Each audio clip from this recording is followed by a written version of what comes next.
Hi good morning. അപ്പോൾ നമ്മുടെ ഇന്നത്തെ വീഡിയോ എന്ന് പറയുന്നത് ഒരു കുക്കിംഗ് റെസിപ്പി അല്ല കേട്ടോ. നമ്മൾ കഴിഞ്ഞ കുറച്ച് ദിവസങ്ങൾക്ക് മുന്നേ നമ്മുടെ സവോളയൊക്കെ കട്ട് ചെയ്യുന്ന വീഡിയോ ഇട്ടില്ലേ, പല രീതിയിൽ സവോള കട്ട് ചെയ്യുന്ന വീഡിയോ. അതുപോലെ തന്നെ നമ്മൾ ഇന്ന് ചെയ്യാൻ പോകുന്നത് കോവയ്ക്ക ഉണ്ടല്ലോ. കോവയ്ക്ക എല്ലാവർക്കും എപ്പോഴും അവൈലബിൾ ആയിട്ടുള്ള കാര്യമാണ്.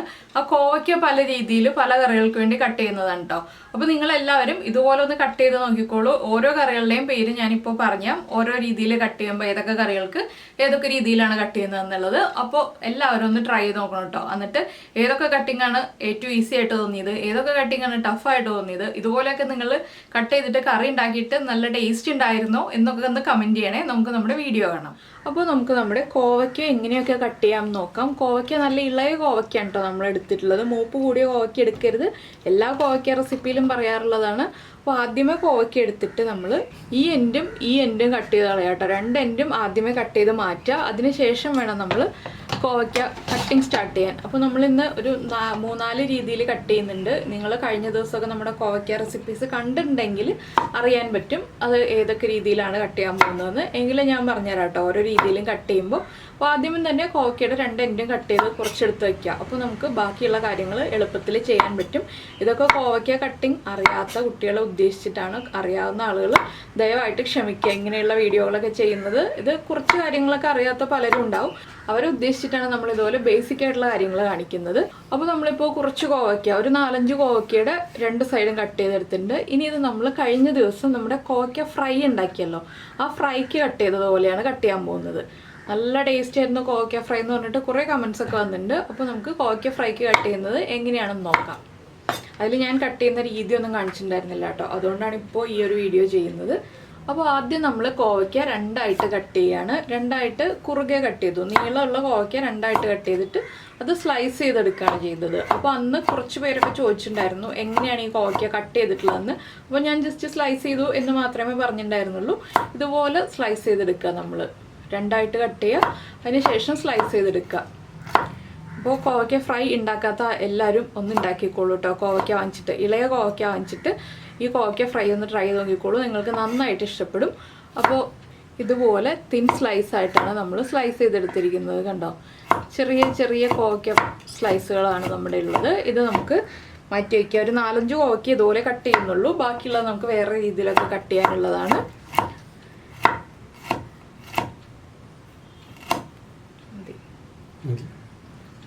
അപ്പോൾ നമുക്ക് ഈ കോവയ്ക്ക മാറ്റി വയ്ക്കാം. ഇനി വേറെ രീതിയിൽ കട്ട് ചെയ്യാം കേട്ടോ. ഇതിപ്പോൾ നമ്മൾ കോവയ്ക്ക ഫ്രൈക്ക് കട്ട് ചെയ്യുന്ന രീതിയാണ്.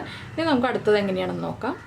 ഇനി നമ്മൾ കട്ട് ചെയ്യാൻ പോകുന്നത് കോവയ്ക്ക മെഴുക്കുവരട്ടിക്ക് നമ്മൾ കട്ട് ചെയ്യില്ല. മെഴുക്കുവരട്ടിക്ക് 2 രീതിയിൽ കട്ട് ചെയ്യാറുണ്ട്. നമ്മളിവിടെ കോമൺ ആയിട്ട് കട്ട് ചെയ്യുന്നത് നീളത്തിലാണ്. അപ്പോൾ നമ്മൾ കോവയ്ക്ക 2ആയിട്ട് കട്ട് ചെയ്തെടുത്തിട്ടുണ്ട്. ഇത് കണ്ടോ, ഇതുപോലെ 2ആയിട്ട് കട്ട് ചെയ്തെടുത്തിട്ടുണ്ട്. ഇതിനി ചെറിയൊരു കനത്തിൽ, ഒരുപാട് കനം വേണ്ട, ചെറിയൊരു കനത്തിൽ നീളത്തിൽ കട്ട് ചെയ്തെടുക്കുക. നമ്മളിപ്പോൾ സ്ലൈസ് ചെയ്ത് അത്രയും തിന്നായിട്ടല്ല, അതിനേക്കാൾ ചെറിയൊരു കനം, ഒരുപാട് കനം കൂടരുത് കേട്ടോ. ആ രീതിയിലൊന്ന് കട്ട് ചെയ്തെടുക്കുക. ഇത് കോവയ്ക്ക മെഴുക്കുവരട്ടിക്ക് എപ്പോഴും നമ്മൾ ഈ രീതിയിൽ ഉണ്ടാക്കുകയാണ് ടേസ്റ്റ്. റൗണ്ടിലാണ് നിങ്ങൾ കട്ട് ചെയ്യുന്നതെന്നുണ്ടെങ്കിൽ ഒരു പ്രാവശ്യം ഇതുപോലെ ഉണ്ടാക്കി നോക്കിക്കോളൂ. പിന്നീട് നിങ്ങൾ ഇതുപോലെ മാത്രമേ കട്ട് ചെയ്യുള്ളൂ. ഇത് കണ്ടോ, ഇതുപോലെ നീളത്തിലാണ് നമ്മൾ കട്ട് ചെയ്തെടുത്തിട്ടുള്ളത്. അപ്പോൾ കോവയ്ക്ക മെഴുക്കുവരട്ടി ഉണ്ടാക്കാൻ കട്ടിങ് ഈ രീതിയിലാണ്. അപ്പോൾ ഇത് നമുക്കിനി ഒരു 2 കോവയ്ക്ക ഇതുപോലെ കട്ട് ചെയ്ത് വയ്ക്കാം. ഇപ്പോൾ ഞാൻ ജസ്റ്റ് എല്ലാത്തിൻ്റെയും കാണിക്കുന്നു എന്ന് മാത്രമേ ഉള്ളൂ. നിങ്ങൾക്ക് ഇഷ്ടമുള്ള രീതികളൊക്കെ സ്വീകരിക്കാം കേട്ടോ. ഞാനിപ്പോൾ കറിയുടെ ആ ഒരു പേരും കൂടി പറഞ്ഞുകൊണ്ട് കാണിക്കുന്നു എന്നുള്ളത് മാത്രമേ ഉള്ളൂ. അപ്പോൾ നമ്മൾ കോവയ്ക്കെല്ലാം കഴുകി വൃത്തിയാക്കിയതിന് ശേഷമാണ് കേട്ടോ ഇതുപോലെ കട്ടിങ് നടത്തേണ്ടത്. എന്താണെന്ന് വെച്ചിട്ടുണ്ടെങ്കിൽ ആദ്യമേ നമ്മൾ കട്ട് ചെയ്യാൻ പോയിട്ടുണ്ടെങ്കിൽ കഴുകുമ്പോൾ കോവയ്ക്കയിൽ നിന്ന് ആ ഒരു പശപശപ്പ് വരും, ആകെ നാശമായി പോകും കോവയ്ക്ക. നമുക്ക് കോവയ്ക്ക മെഴുക്കുവരട്ടിയോ കോവയ്ക്ക ഫ്രൈയോ ഒന്നും ഉണ്ടാക്കാൻ പറ്റില്ല. അതുകൊണ്ട് നമ്മളെപ്പോഴും കോവയ്ക്ക കഴുകി വൃത്തിയാക്കിയതിന് ശേഷം മാത്രം ഇതുപോലെ കട്ട് ചെയ്തെടുക്കുക. അപ്പോൾ നമുക്കിനി ഈ കോവയ്ക്ക മാറ്റി വയ്ക്കാം. അടുത്ത രീതിയിൽ കട്ട് ചെയ്യുന്നത് എങ്ങനെയാണെന്ന് നോക്കാം. ഇനിയിപ്പോൾ നമ്മൾ അടുത്ത സെറ്റ് കോവയ്ക്ക എടുത്തിട്ടുണ്ട്. ഇത് നമ്മൾ കോവയ്ക്ക മെഴുക്കുവരട്ടിക്ക് തന്നെ കട്ട് ചെയ്യുന്ന ഒരു രീതിയാണ് ചരിച്ച് കട്ട് ചെയ്യുക എന്ന് പറയും. നമ്മളിപ്പോൾ എന്താ പറയുക, പൊട്ടറ്റോയൊക്കെ ഇതുപോലെ ചരിച്ച് കട്ട് ചെയ്യാറുണ്ട്. അത് തിന്നായിട്ട് തന്നെ കട്ട് ചെയ്യുക. ഇത് മെഴുക്കുവരട്ടിക്കാണ് കേട്ടോ നമ്മൾ ഈ രീതി യൂസ് ചെയ്യാറുള്ളത്. വെണ്ടയ്ക്ക കട്ട് ചെയ്യാറുണ്ട് നമ്മളിതുപോലെ, കോവയ്ക്ക കട്ട് ചെയ്യാറുണ്ട്, പൊട്ടറ്റോ കട്ട് ചെയ്യാറുണ്ട്, അങ്ങനെ പല വെജിറ്റബിൾസും കട്ട് ചെയ്യാറുണ്ട്. ഇതാ ഇതുപോലെയാണ് നമ്മൾ കട്ട് ചെയ്തെടുത്തിട്ടുള്ളത്. ഇങ്ങനെ ചരിച്ച് കട്ട് ചെയ്തെടുക്കുക. ഇത് മെഴുക്കുവരട്ടിക്ക് യൂസ് ചെയ്യാം. തിന്നായിട്ട് തന്നെ കട്ട് ചെയ്യണം എന്ന് മാത്രമേ ഉള്ളൂ. തിക്കായിട്ട് കട്ട് ചെയ്തിട്ടുണ്ടെങ്കിൽ മെഴുക്കുവരട്ടിക്ക് ടേസ്റ്റ് ഉണ്ടാവില്ല. പിന്നെ എല്ലാത്തിലും ഉപരിയായിട്ട് ഈ ഒരു മെഴുക്കുവരട്ടിക്ക് ടേസ്റ്റ് കൂടണമെന്നുണ്ടെങ്കിൽ ധാരാളം വെളുത്തുള്ളിയും കൂടി ചേർക്കാം കേട്ടോ. അപ്പോഴാണ് നല്ല ടേസ്റ്റ് വരാം മെഴുക്കുവരട്ടിക്ക്. കോവയ്ക്ക മെഴുക്കുവരട്ടി എപ്പോൾ ഉണ്ടാക്കിയാലും നിങ്ങൾ കൂടുതൽ വെളുത്തുള്ളി ചേർത്തിട്ട് ഉണ്ടാക്കി നോക്കിക്കോളൂ. ആ ഒരു മെഴുക്കുവരട്ടിക്ക് നല്ല സൂപ്പർ ടേസ്റ്റ് ആയിരിക്കും. വെളുത്തുള്ളി കുറച്ചാണ് ചേർക്കുന്നതെങ്കിൽ കോവയ്ക്ക മെഴുക്കുവരട്ടിക്ക് ടേസ്റ്റ് കുറവായിരിക്കും. പിന്നെ നമ്മൾ കോവയ്ക്ക അവിയലിന് കട്ട് ചെയ്യുന്ന ഒരു രീതിയുണ്ട്. അടുത്തതായിട്ട് നമ്മൾ ചെയ്യാൻ പോകുന്നത് ആ ഒരു രീതിയാണ്. അപ്പോൾ ഇത് നമുക്ക് കട്ട് ചെയ്ത് കഴിഞ്ഞു. ഇതൊരു ബൗളിലേക്ക് മാറ്റാം. ഇനിയിപ്പോൾ നമ്മൾ അവിയലിന് കട്ട് ചെയ്യുന്നതാണ്. അവിയലിന് കട്ട് ചെയ്യുന്നത് എങ്ങനെയാണെന്ന് വെച്ചാൽ, എല്ലാവരും അവിയലിൽ ഇത് ചേർക്കാറുണ്ടോ എന്ന് എനിക്കറിയില്ല. അവിയൽ നിങ്ങൾ കോവയ്ക്ക് ചേർക്കാറുണ്ടെങ്കിൽ നീളത്തിൽ രണ്ടാക്കുക, അതിനെ വീണ്ടും ഒന്നുകൂടി രണ്ടാക്കി എടുക്കുക. ഇതുപോലെ തിക്നെസ് ഉള്ള പീസായിട്ടാണ് നമ്മൾ അവിയലിന് കട്ട് ചെയ്യുന്നത്. ഇത് കണ്ടോ, ഈ ഒരു വലിപ്പത്തിലുള്ള പീസുകളായിട്ടാണ് അവിയലിന് കട്ട് ചെയ്യുക. നമ്മുടെ ക്യാരറ്റും മുരിങ്ങയ്ക്കൊക്കെ കട്ട് ചെയ്യുന്ന അതേ നീളത്തിൽ തന്നെ കട്ട് ചെയ്തെടുക്കുക. അവിയലിന് തിന്നായിട്ട് കട്ട് ചെയ്തിട്ടുണ്ടെങ്കിൽ കഷ്ണങ്ങൾ വെന്ത് വരുമ്പോൾ കോവയ്ക്ക ഉടഞ്ഞു പോകും. അതുകൊണ്ടാണ് നമ്മൾ ഇത്രയും തിക്കായിട്ട് കട്ട് ചെയ്യുന്നത്. പിന്നെ അവിയലിൽ കോവയ്ക്ക ചേർക്കുന്നതിനൊരു ടൈമൊക്കെ ഉണ്ട് കേട്ടോ. ആദ്യം എല്ലാ കഷ്ണങ്ങളെയും കൂടെ ചേർക്കില്ല. അത് നമ്മൾ ഒരു ദിവസം അവിയൽ വയ്ക്കുമ്പോൾ പറയാം എങ്ങനെയാണെന്നുള്ളത്. അപ്പോൾ ഇതും നമുക്ക് മാറ്റി വയ്ക്കാം. ഇനിയിപ്പോൾ നമ്മൾ കട്ട് ചെയ്യാൻ പോകുന്നത് വീണ്ടും കോവയ്ക്ക ഫ്രൈക്ക് കട്ട് ചെയ്യാൻ പോകുന്ന രീതി തന്നെയാണ്. നമ്മൾ ആദ്യം കോവയ്ക്ക രണ്ടാക്കി എടുക്കുക, അതിനുശേഷം ഒന്ന് ചെരിച്ച് കട്ട് ചെയ്യുക. രണ്ടാക്കിയിട്ട് ചെരിച്ച് കട്ട് ചെയ്യുക. ആദ്യം നമ്മൾ മുഴുവൻ കോവയ്ക്കാണ് ചെരിച്ച് കട്ട് ചെയ്തത്. ഇത് നമ്മൾ രണ്ടാക്കിയിട്ട് ചെരിച്ച് കട്ട് ചെയ്യുക. അപ്പം എന്താണെന്ന് വെച്ചാൽ കോവയ്ക്ക ഫ്രൈ വളരെ ചെറിയ വലിപ്പം ഉണ്ടാവുള്ളൂ, വലിയ വലിപ്പത്തിൽ കിട്ടില്ല നമുക്ക്. ആ രീതിയിൽ ഇതാ ഈ ഒരു രീതിയിലാണ് നമ്മൾ ഈ കോവയ്ക്ക കട്ട് ചെയ്തെടുത്തിരിക്കുന്നത്. ഇത് നമുക്ക് മെഴുക്കുവരട്ടിക്കും ചെയ്യാം, അതുപോലെ തന്നെ ഫ്രൈക്കും ചെയ്യാം കേട്ടോ. രണ്ട് രീതിയിലും ചെയ്യാം. പിന്നെ നിങ്ങളുടെ കത്തിക്ക് നല്ല മൂർച്ച ഉണ്ടെങ്കിൽ മാത്രമേ ഈ എല്ലാ കട്ടിങ്ങും നടക്കുകയുള്ളൂ. അത് ഞാൻ കഴിഞ്ഞ വീഡിയോയിൽ, സവാളയുടെ വീഡിയോയിൽ പറഞ്ഞിട്ടുണ്ടായിരുന്നു കത്തിക്ക് നല്ല മൂർച്ച വേണമെന്നുള്ളത്. അതുപോലെ തന്നെ ഈ ഒരു വീഡിയോയിലും പറയുകയാണ്, കത്തിക്ക് നല്ല മൂർച്ചയില്ല എന്നുണ്ടെങ്കിൽ ചതഞ്ഞു പോവുള്ളൂ. നമ്മുടെ കോവയ്ക്കൊക്കെ കറക്റ്റായിട്ട് കട്ടായി കിട്ടില്ല കേട്ടോ.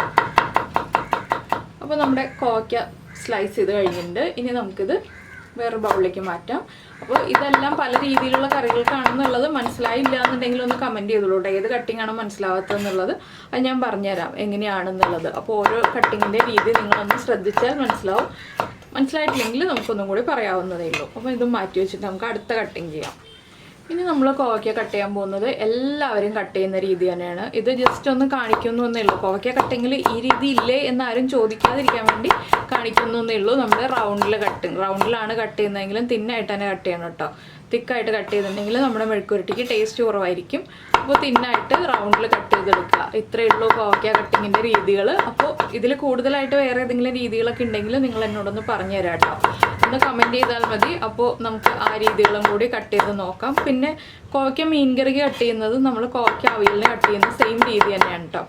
മീൻകറിയിലിടുമ്പോൾ ആ ഒരു മീനില്ലാത്ത മീൻകറി ഉണ്ടാക്കുമല്ലോ കോവയ്ക്ക ഉപയോഗിച്ചിട്ട്, അത് നമ്മൾ ഈ അവിയലിന് കട്ട് ചെയ്യുന്ന സെയിം അതേ തിക്നെസ്സിൽ തന്നെയാണ് കട്ട് ചെയ്യുന്നത്. അതുകൊണ്ടാണ് അത് കാണിക്കാതിരുന്നത്, പറഞ്ഞു എന്ന് മാത്രമേ ഉള്ളൂ ആ രീതിയാണെന്നുള്ളത്.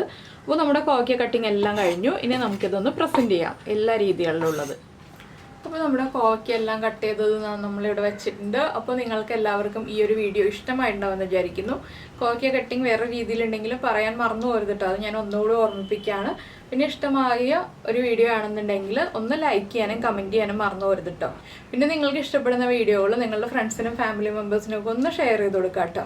അതുപോലെ തന്നെ നമ്മുടെ ചാനൽ ആദ്യമായിട്ട് കാണുകയാണ്, നമ്മുടെ വീഡിയോ പ്രസൻറ്റ് ചെയ്യുന്ന രീതിയൊക്കെ ഇഷ്ടമായിരുന്നുണ്ടെങ്കിൽ നമ്മുടെ ചാനൽ ഒന്ന് സബ്സ്ക്രൈബ് ചെയ്ത് സപ്പോർട്ട് ചെയ്യണേ. സബ്സ്ക്രൈബ് ചെയ്യുന്നതിന് ഈ വീഡിയോയുടെ താഴെയുള്ള റെഡ് സബ്സ്ക്രൈബ് ബട്ടൺ ഒന്ന് ക്ലിക്ക് ചെയ്യുക. അതിൻ്റെ റൈറ്റ് സൈഡിലുള്ള ബെല്ലൈക്കണും ക്ലിക്ക് ചെയ്യുക. അപ്പോൾ ഓൾ എന്ന് പറഞ്ഞിട്ടൊരു ഓപ്ഷൻ കാണാം. ആ ഓളും കൂടി പ്രസ് ചെയ്തിട്ടുണ്ടെങ്കിൽ ഞാൻ എപ്പോഴും വീഡിയോ അപ്ലോഡ് ചെയ്യുമ്പോൾ നിങ്ങൾക്ക് നോട്ടിഫിക്കേഷൻ കിട്ടും. അപ്പോൾ നമുക്ക് നമ്മുടെ അടുത്തൊരു വീഡിയോയുമായിട്ട് അടുത്ത ദിവസം വീണ്ടും കാണാം.